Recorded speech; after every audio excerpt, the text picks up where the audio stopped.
topics and opinions expressed in the following show are solely those of the host and their guests and not those of W4CY Radio, its employees, or affiliates. We make no recommendations or endorsements for radio show programs, services, or products mentioned on air or on our web. No liability, explicit or implied, shall be extended to W4CY Radio or its employees or affiliates. Any questions or comments should be directed to those show hosts. Thank you for choosing W4CY Radio. Draw me close to you, never let me go, and lay it all down again, to hear you say that I'm a friend. Good day. The Almighty Creator desires a deep personal relationship with you. My name is James Robertson. I'm a researcher, publisher, and teacher regarding the matters and truths of the Almighty Creator, whose true name is Yah, the eternally self-existing. I've been actively serving him since 1993, over 31 years. If you're not actively serving Yah, then by default you're serving Satan. My objective is to show you how you can make a big difference on earth and qualify for a position of high esteem in heaven for eternity. It's important to understand that as a believer, just being good is not the point. It's relationship with Yah that counts. Without this, you will be in a very unpleasant place in heaven with no way out. My aim is to show you how to get close to Father. If you're a good person without a clear relationship with Yah, then you're in a spiritual no man's land and will not enter heaven when you die. The Creator has said regarding unbelievers, why would I want someone to spend eternity with me when they do not believe I exist? Yah is calling everybody on the planet to be involved and serve him and help him to have victory over Satan. My goal is to show you how to do this. Fundamentally, we each need to learn to see things on earth from Yah's perspective. My aim is to teach you how to do that. Please visit my website at www.endtimeissueministries.org. That's endtimeissueministries, one word, .org.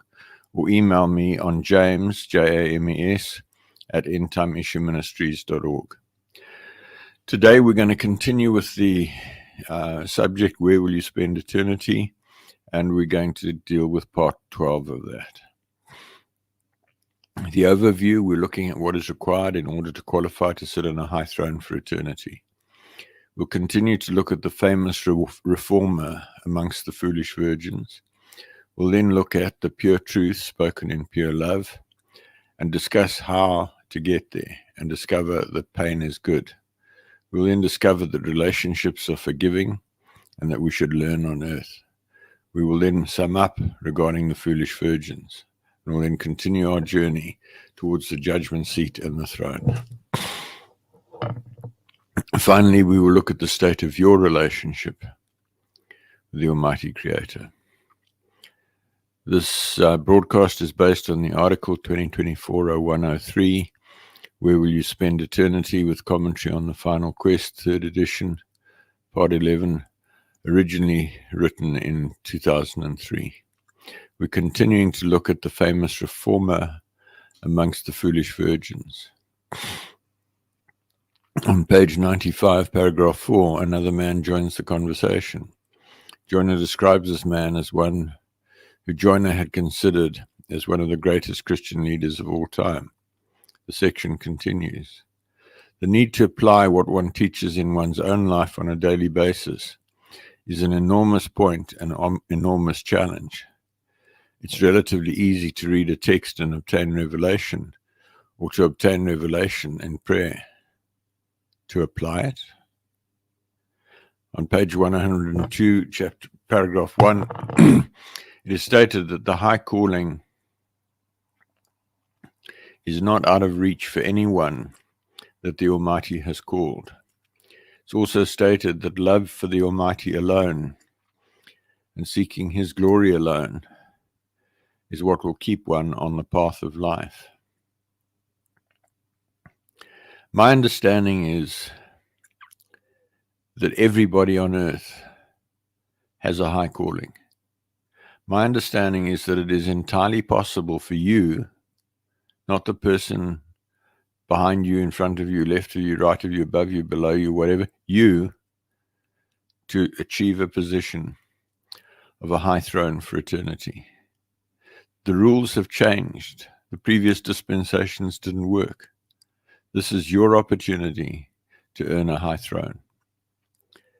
It's further stated on page 102, para 1, that everything you do to exalt yourself will one day bring you the most terrible humiliation, while everything that one does out of true love for the Almighty to glorify His name will extend the limits of His eternal kingdom and ultimately result in a much higher place for yourself.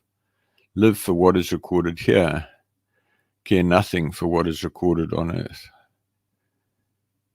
On page 103, paragraph 4, in a conversation with the wife of the famous reformer, it is stated that all of the relationships that you have on earth are continued here, and they're all purified by the judgment and by the fact that they are now spiritual, just as we are now spirit.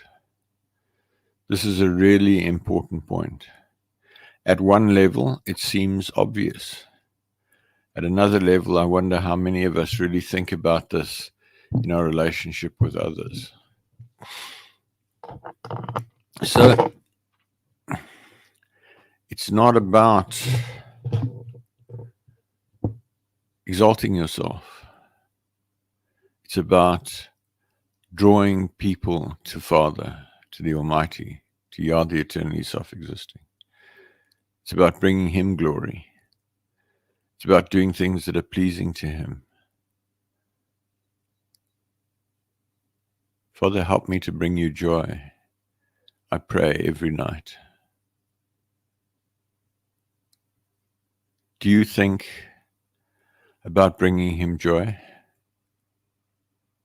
Has it crossed your mind that you could bring Him joy? And has it crossed your mind that perhaps you should bring Him joy? Firstly, what will it be like for a husband and wife if one is on a high throne and the other is in the outer darkness, particularly when the dross of this world has been burned off by the judgment and they then discover that they deeply love one another? This seems really critical in the context of the indication that so few people will currently make it into heaven if judged today. What will it be like for a husband and wife if one is in heaven and one is an ancestor spirit on earth? What about other relationships?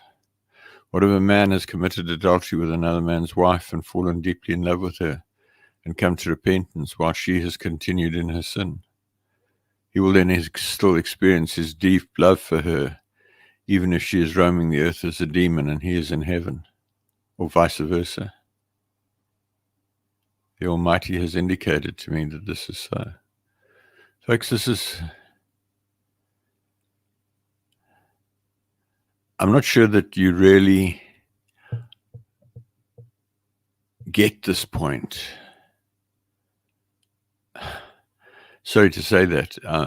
It's a difficult point to get.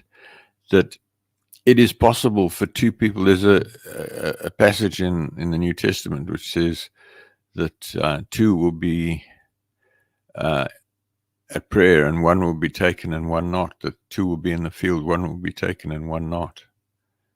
It's a state of mind, folks. It's an attitude to Yah. It is possible for two people to stand in a worship service and one to be worshiping Yah and another just to be singing a song. Some time ago, I came across a very powerful song, UK Blessing.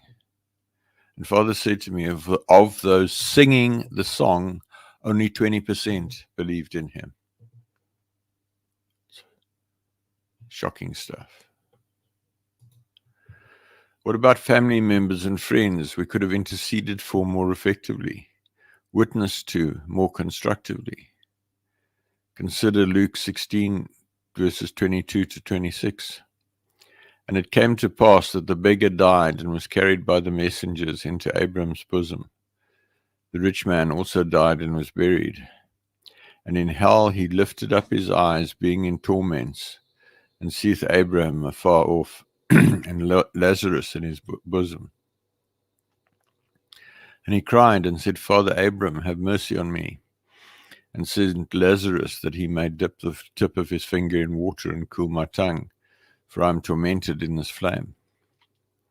But Abraham said, Son, remember that thou in thy lifetime receivest thy good things, and likewise Lazarus evil things. Now he is comforted, and thou art tormented.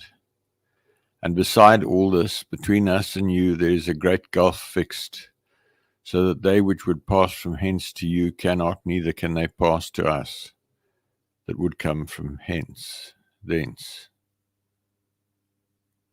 It's sobering stuff, folks. If you are in relationship with somebody who is a believer and they're astray, they're sinning, they're going to end up in hell for a season.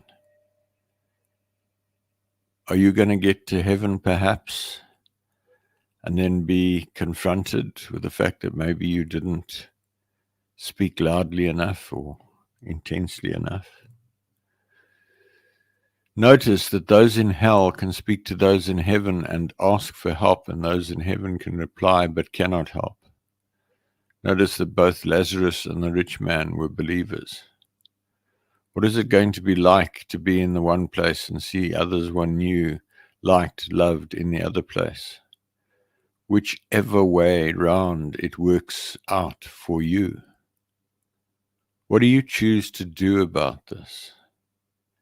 An interesting aside is notice that the rich man still had the idea that Lazarus should serve him. So he still had a way to go before that pride and judgment was burned out of him. I think that if one really deeply grasped what I'm talking about, one would noticeably change the way you deal with those you're in relationship with, or those you're in contact with. I find myself, as I'm teaching this, realizing that I too am not making as much effort as I could to communicate these truths to other people. And that's sobering. It's not that easy, because there's this thing that you share things and people reject it, and they reject you and they mock you, or they don't understand you, and it affects your relationship with them, so you don't do it because you're scared it might happen. What I'm getting out of this is that's not the right attitude. Then the pure truth spoken in pure love. On page 104, paragraph 3, it is stated that the pure truth spoken in pure love will always attract. It seems to me that this is a very important principle in how one shares these truths with others, particularly when one is concerned that another is in sin and one hopes to bring them to repentance. It seems to me that pure truth spoken in pure love has an order of magnitude greater probability of being received. Folks, the thought that comes to me is that's easy to say. It's not easy to do. First of all, how do you come to a place where you have pure truth? I suggest that the prayer that I've shared previously, Father, judge me severely and correct me harshly, that I may serve you more perfectly, is going to help you to come to a place of pure truth. But how do you do that in pure love? How do you do it in love? Do you know what love is? We've spoken previously about 1 Corinthians 13, where it culminates in saying that love never dies. Love is enduring. Love is eternal. But that is chesed, covenant love. Here we're talking about, what are we talking about? Love, chesed. What if we're talking about an acquaintance, business associate, somebody we don't necessarily know very well. How do you speak the pure truth to such a person and do it in pure love? It comes back to the arrows from the mountain that we spoke about a month or two ago. It's arrows being the words. How do you find the correct words and deliver them in such a way that they have an impact? Then we look at how to get there, how to deal with one's own hurts, pain, drivenness, fear of rejection, memories of past arguments or encounters. It's a great challenge. Part of the challenge of seeking to be transformed, to become like Yeshua, is the pattern or the way or the example that we've been given. In this age, I found it really important to come to terms with just how far I am from being like Yeshua, and therefore just how difficult that makes it for me to communicate with others in a way they can receive.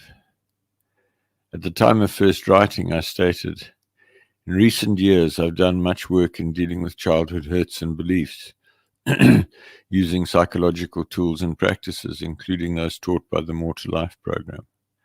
I found that the depth of these childhood hurts and beliefs about myself and others have had a massive impact on my ability to communicate effectively with others. See the website moretolife.org. That's www.moretolife.org.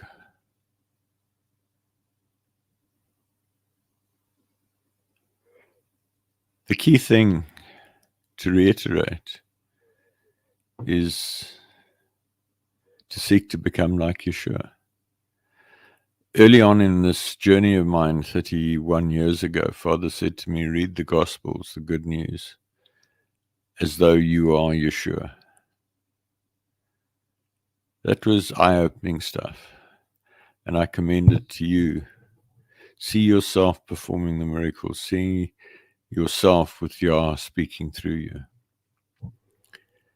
I've learned that I've been sending out all sorts of unconscious messages about myself and about others that have seriously detrimented my ability to communicate effectively with them.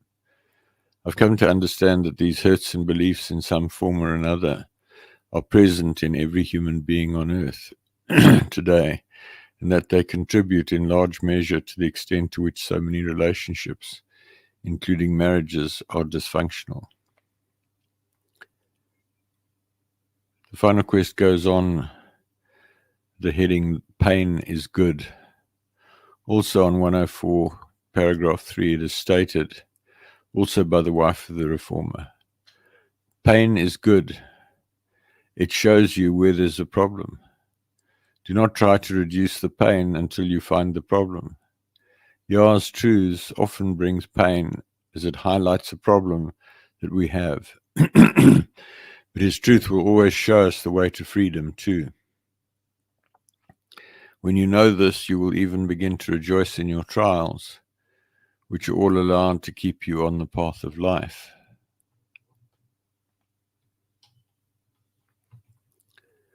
So, pain is good. As I've shared, I prayed, first found the prayer in the final quest, judge me severely, correct me harshly, that I may serve you more perfectly, or words to that effect. And I prayed it for the first time back in 1998 when I first read the book.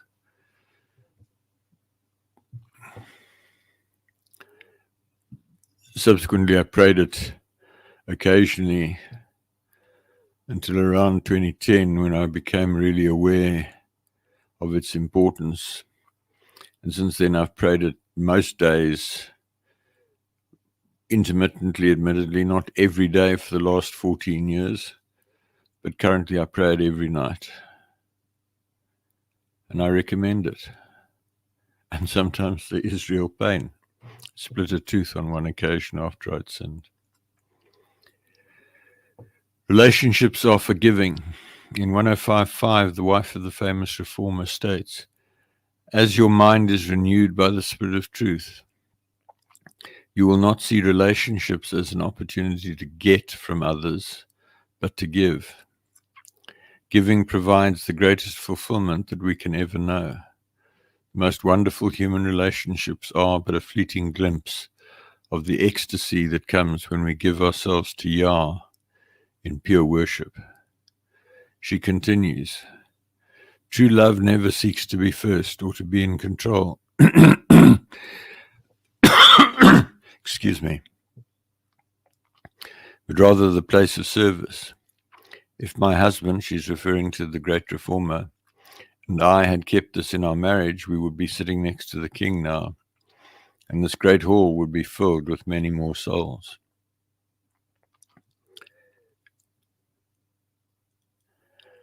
Giving. Do you give into your relationships, or do you look at them as an opportunity to take, to demand, to want? True love never seeks to be first or in control. Is your marriage a bit rocky? Could it be that you're trying to be in control, that you're trying to be first? Think about it. The pages prior to this statement contain some shocking information about how a dysfunctional marriage in the life of someone with a high calling detrimentally impacted the lives of every generation thereafter, and detrimentally impacted their own eternal destiny.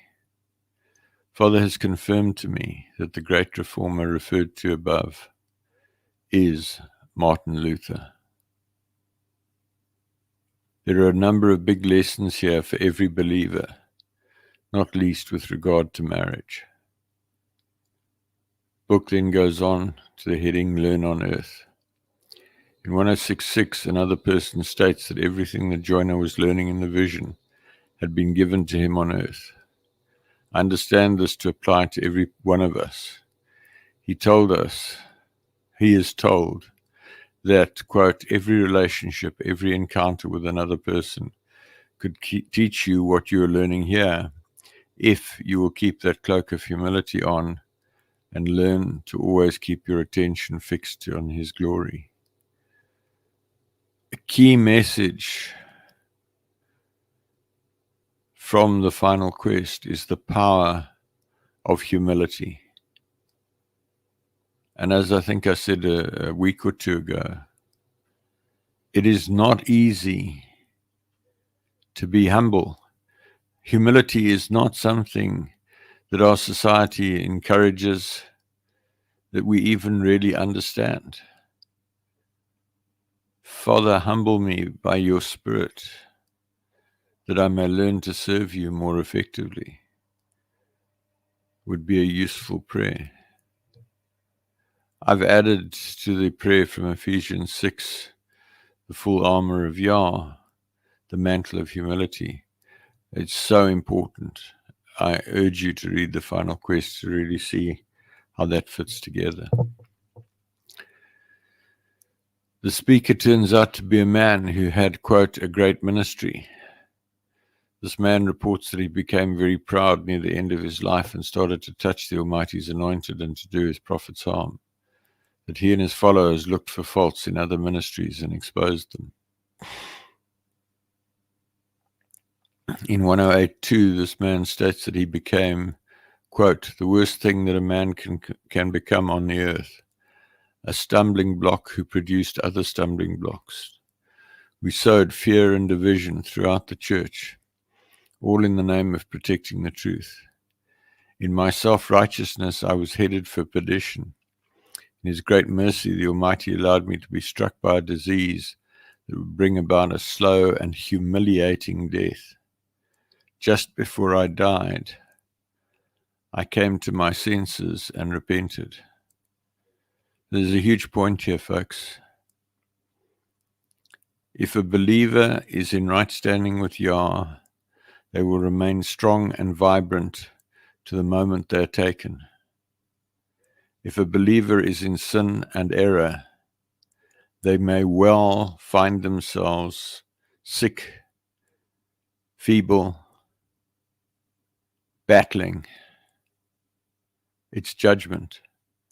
If a believer dies prematurely, It's judgment they're taken before they cross to perdition.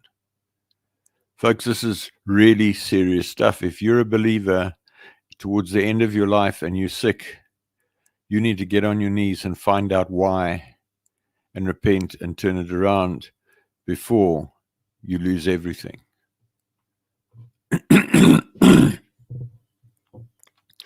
So we see that there's an opportunity to change sides right up to the last minute.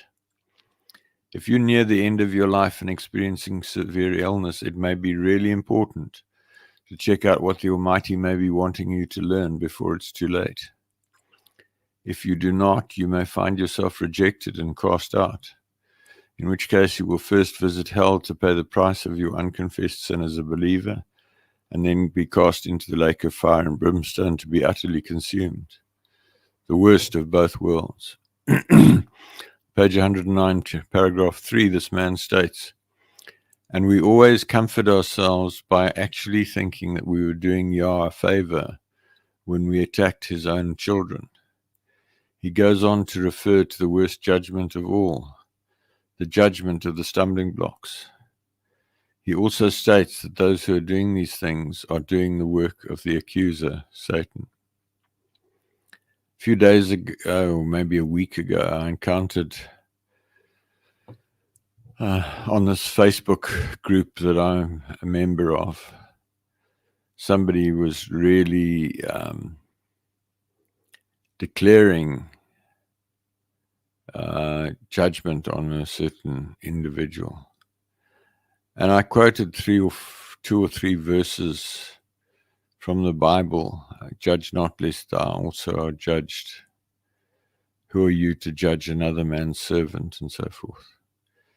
And the person doing it just kicked back and condemned me and asked me, what I was doing. And I said, well, they didn't believe. I pointed out that I was quoting the Bible, and they said, well, where's the Bible verses? So they obviously didn't know the Bible very well. But it's huge. It's commonplace. Don't judge others, period. On 108.6 and 109.1, it is indicated that simply allowing people to talk about the errors of another congregation or asking people to pray for a congregation that is considered to be in error and similar actions are all part of the sin of being a stumbling block. I understand this to relate to judging others and then encouraging others to judge them as well by speaking about their perceived or actual sin to others. The truth is, we're not competent to judge, and frequently when we do judge, we're judging based on our own pride, error, self-righteousness, etc. It's better to notice, move on, and pray in one's heart that the will of the Almighty will be done in a particular situation. Don't discuss it. Certainly do not tell others about it, or issue emails to large numbers of people, or publish articles, or get on Facebook, etc., condemning others. No matter how politely or nicely or gently or lovingly or whatever one thinks one is doing. By all means, go to somebody privately and say, John or Jane or whoever, I'm concerned with what you did there, what you said there. Please pray about it. I think you might be in error. By all means, point error out to people, but once they accept or reject, move on. I had a situation in the last couple of weeks where somebody started sending me quite anointed messages on WhatsApp.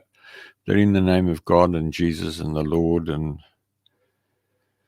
the cross and Easter. And so I wrote to the woman and said, you need to correct. And she came back and said, you're judging me. And so I just walked away. Plant the seeds, and that's it. Still in the place of the foolish virgins, Jonah meets a famous writer who confesses that while his writings are widely esteemed in the church, they are shallow and filled more with worldly wisdom than divine truth. This man goes on to state that he had failed the King of Kings, and that he'd used his gifts to draw men more to myself and my wisdom than to the Almighty, that he hardly knew the Holy Spirit, that he did not point men to the Almighty but to himself and others like him. He states that his mind was his idol. In 113.3, this same man states that he buried his talents beneath his own spiritual pride and ambition. Folks, this is a criticism that can be levied with respect against the vast majority of people in leadership. It doesn't matter whether you're in Islam, in the mosque, in Judaism, in the synagogue, or the school, I forget the name of the school, or in Christianity, in the church, or the Bible school, or whatever. People are relying on human wisdom and learning human standards and human erroneous interpretation. Yah wants a deep personal relationship with you. He doesn't want you to have a relationship with the Bible or the Quran or the Torah or whatever. He wants you to have a relationship with him. So this man states further, the more authority you're given, the more potential for both good and evil you will have. Those who will rule with him for the ages will know responsibility of the most profound kind. No man stands alone, and every human failure or victory resonates far beyond our comprehension, even to generations to come. On 113.5, this man states, and I sought Yah instead of knowledge about him. Many thousands who I could have led successfully would have resulted in many more millions being here now. He goes on to say, never seek influence for yourself, but only seek the Almighty and be willing to take his yoke. My influence did not feed your heart, but rather your pride in knowledge. In 113.3, he concludes by saying, study to show yourself approved unto Yah, not to men. Just hold on one sec. So just turn a light on there. See the camera's battling a bit. So again, the same point.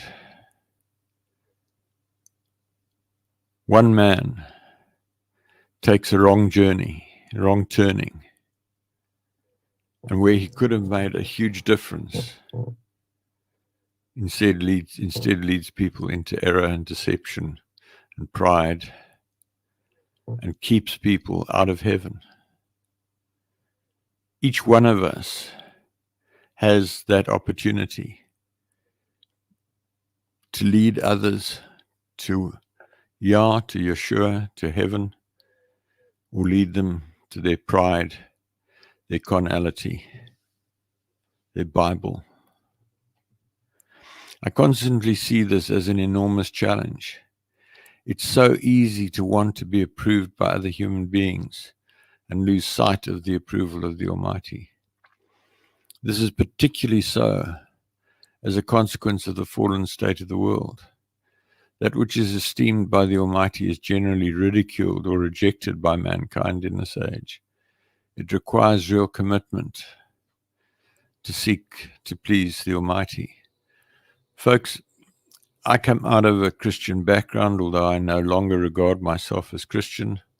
I see myself as bridging between Christianity, Islam, Judaism, and other religions. But from my personal experience of Christianity, as it is practiced in the world today, there is massive deception, massive error, and the vast majority of Christian leaders are leading people away from Yah. Even those that are sort of leading people towards him are doing so in great error. I've spoken at length in the past and previous broadcasts about not worshiping the Bible, worship Yah. Don't worship Jesus, worship Yah. I've pointed out that Yah says the Bible is the greatest idol on the earth today. You've got a choice. Spend an hour reading the Bible as a source of knowledge, or read the Bible as an insight of people who served Yah, or spend that hour worshiping and drawing close to Yah. The Bible has a place. It's useful information, but it's over 2,000 years old and it doesn't deal with the present dispensation. So summing up, The Foolish Virgins, page 114, paragraph 4. Joiner reports, in this first multitude I saw many other men and women of Yah from both my own time and history. I stopped and talked to many more. I was continually shocked that so many whom I expected to be in the highest positions were in the lowest rank of the kingdom. Many shared the same basic story. They'd all fallen to the deadly sin of pride after their great victories, or fallen to jealousy when other men were anointed as much as they were. Others had fallen to lust, discouragement, or bitterness near the end of their lives and had to be taken before they crossed the line into perdition. They all gave me the same warning. The higher the spiritual authority that you walk in, the further you can fall if you are without love and humility.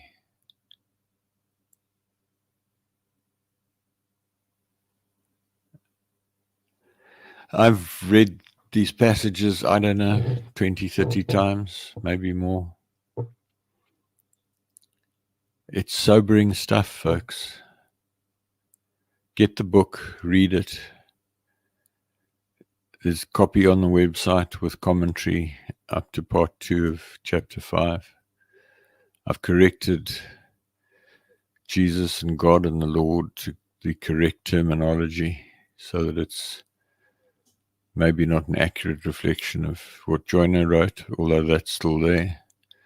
But it's highlighting the extent to which we need to correct. The book continues towards the judgment seat and the throne. Joiner reports in 114.5 and 115.1. As I continued towards the judgment seat, I began to pass those who were of higher rank in the kingdom. After many more veils had been stripped away from me by meetings with those who had stumbled over the same problems that I had, I began to meet some who had overcome. I met couples who had served Yah and each other faithfully to the end. Their glory was unspeakable, and their victory encouraged me that it was possible to stay on the path of life and to serve Him in faithfulness. Those who stumbled in many different ways. Those who prevailed all did it the same way. They did not deviate from their devotion to the first and greatest commandment, loving the Almighty. By this their service was done unto Him, not to men, not even for spiritual men. So it's a continuation of the point that I've been making. Don't worship men or women. Don't worship institutions. Don't worship books. Worship Yah.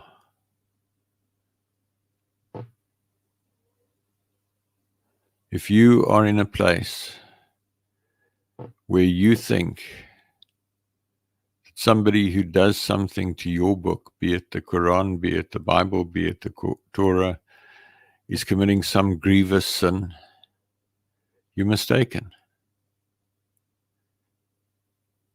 If somebody is speaking ill of Father, that is grievous sin.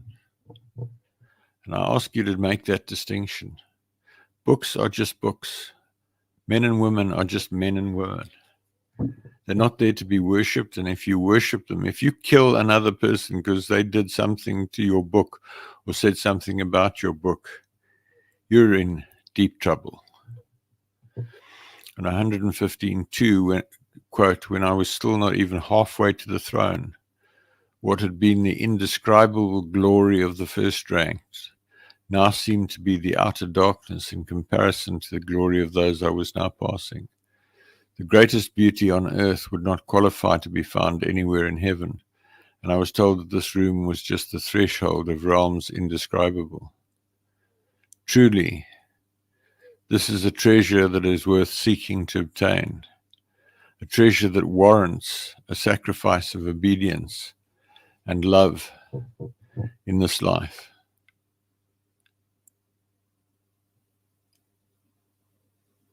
So, ponder this.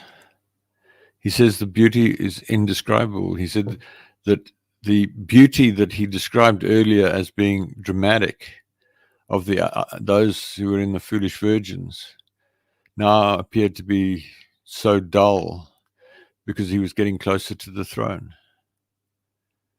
Heaven truly is a magnificent place. Why would you want to spend eternity on earth as a demon or in the outer darkness?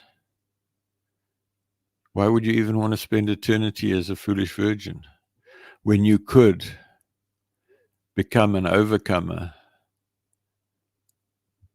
impact the world, and sit on a high throne with Yeshua for eternity? I know what I'm going for, and I urge you to do the same. This is the end of this section. We'll carry on with this next week. I've got a few things I want to share with you before I sign off. So I want to take a step back and ask you, what is the state of your relationship with the Almighty Creator? I'd like to ask you to critically examine where you are relative to Him.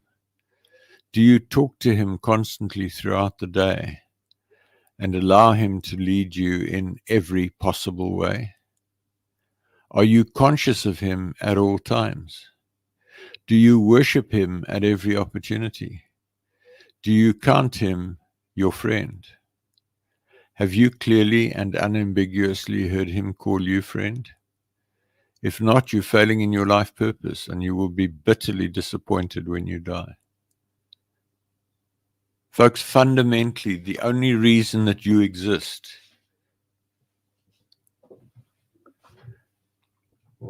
is to be a friend of the Almighty Creator. It's why He created the universe, the solar system, planet Earth, the plants, the animals, human beings, to have intelligent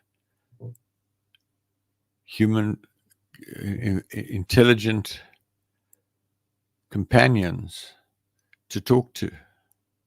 Doesn't matter whether you're rich or poor, thin or fat, tall or short, African, Asian, Caucasian, European, whatever, even if you're a Satanist or a witch or a warlock. He wants you to be His friend. Doesn't matter whether you are Jewish or Muslim or Christian or whatever. And if you're one of the above and you're fighting with others of another group, you're in serious error. We are all called to be servants of Yah. It doesn't matter what label you put on yourself, and you really need to walk away from those labels. In closing, thank you for listening. Please send me your questions to james@endtimeissueministries.org. That's JAMES@endtimeissueministries, one word, .org. Please email me to join the mailing list, also at james@endtimeissueministries.org. If you decide to draw close to the Almighty, please let me know, and I can connect with you by Skype, Zoom, Teams, email, or telephone so that I can help you with your journey. I hope to connect with you again next week, when I will continue to explore how to become a friend of the Creator. Work with me to make a way for Yeshua to return in victory at the end of the millennium and make His enemies His footstool. If you have never believed in Yah, you can do it right now. Pray something along the lines of, Father Yah, I come to you in the name of Yeshua. I've never believed that you existed, but I believe you exist now. I ask you to forgive my unbelief. I ask you to take me by the hand and lead me. Come and live in me. Help me to be your servant. Help me to overcome to the end. Help me to be your friend. Show me what to do. Open the doors in my life that you want open. Close the doors you want closed. Bring the people you want into my life. Take the people you don't want in my life out. And just pray as you feel led. It's simple. Make a quality decision to believe that Yah exists, and a quality decision that you want to become his friend. And if you're already a believer, then just take the second part of what I've just prayed. Father Yah, I want to become your friend. Just as simple as that. And then walk it out. So for those of you who've been along for a while, I'm going to say good night. For those of you who are new on the program, I've got a bit more information to share with you. So to those who are leaving, good night. In closing, who am I? James Robertson. I have a doctorate in engineering and I'm a retired military commander. I now work as a management consultant. I have over 31 years' experience of actively seeking to draw close to the Almighty, following a dramatic encounter with him on the 12th of March 1993, when he spoke to me audibly in a locked room, and I knew for certain that he was real. In learning about Father, I applied my deep-seated aversion to failure, born out of an accident in early childhood, coupled to my engineering and military training of rigor and preventing failure, to my seeking of knowledge about Father. This journey led to numerous supernatural experiences, prayers answered, and clear communication with the Creator that forms the basis for what I teach in these programs. See the video, Why Seek Relationship, for an overview of what I believe at the top of the website. Please visit my website at www.endtimeissueministries.org. That's endtimeissueministries, one word, .org. The ETI version of the Bible with correction of key translation errors is on the ETI Bible version page. The entire Bible is there with first order corrections of major errors. The name of Yah appears over 10,000 times. Recordings of nearly all of the teachings broadcast so far on Google for for recordings of nearly all of the teachings broadcast so far, search on Google for Relationship with Creator Radio, and also the transcripts on the Transcripts of Broadcast page. Books with teachings from 1998 to May 2019 on the Books for Printing page. I publish regular email articles. Email me on james@endtimeissueministries.org to be added to the list or to seek counsel or prayer or give me feedback. Visit the website and use the Google search, article keyword cloud, table of contents, and article search to locate the information you're looking for. Good night. Father, I come to you, lifting up my hands. By your grace I stand, just because you love me. I know your favorite. Hi, I'm James Robertson. I want to ask you, where will you spend eternity? And I want to ask you if you know what is required in order to qualify to sit on a high throne for eternity. Note that heaven is clearly a desirable place to spend eternity. If you're not actively seeking a high throne for eternity, you are missing the point of your existence. Please listen to my broadcast on w4cy.com radio or talk4tv.com. Visit my website at www.endtimeissueministries.org or email me on james@endtimeissueministries.org to find out more. I look forward to hearing from you. Thanks so much.